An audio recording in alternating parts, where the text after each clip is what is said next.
moments, a few questions. This is a short interview. We could spend probably the rest of the evening up here asking questions of him, but we'll start with a few that we have here. Chris, when did you decide to go where the need is great, and what did you base that decision on? Well, ever since I was young, my parents always talked to me about doing more for Jehovah. Those goals evolved from Bethel service to missionary service and different things. That began when I began learning Spanish. In high school, it was required that we take a few years of Spanish, so I decided to take advantage of it and start attending the Spanish meetings. So then in my last year of high school is when we decided that I was going to go to a Latin American country. We began looking into different countries, and then we met the Ward family, who were currently in Panama still, and they invited me to join them to travel there. And so what it was based on was mostly on our own research that we had done, and then based on prayers that we had been making with Jehovah.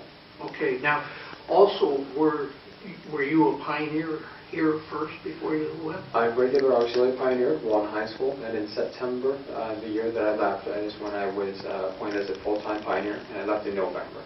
And you wouldn't need to be a pioneer to go, wouldn't you? Well, you can be a publisher and go to another country if you choose to, but anyone is able to go, but of course, pioneering would definitely help you quite a bit.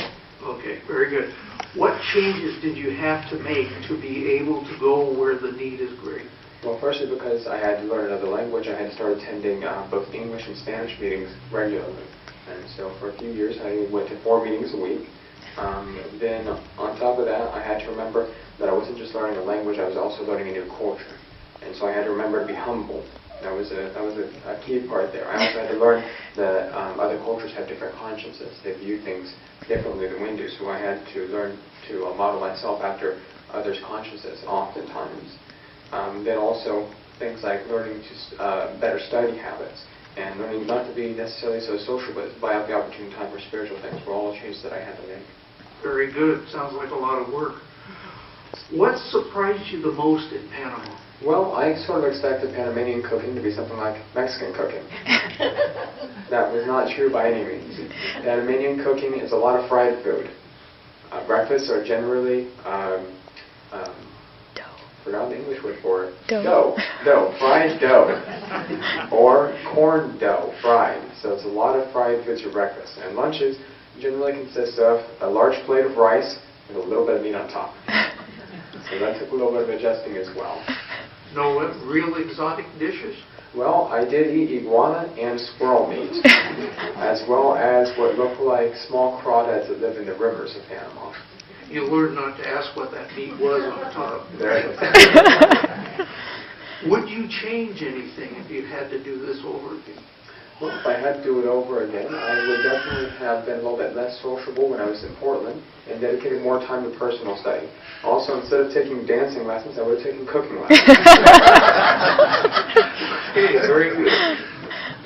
Would you recommend other young people to go where the need is great? Well, I would encourage everyone to do all they can for Jehovah. I would help them to remember that Jehovah is able to use us in any circumstance or even change our circumstances if he chooses to.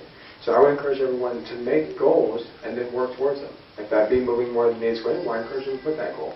But as everyone has their own circumstances. Okay, very good. What did you enjoy the most about Panama? Definitely the ministry. When we go out in service in Panama, almost every householder listens. The only exceptions are when they come out of the house and ask us to enter and give them studies.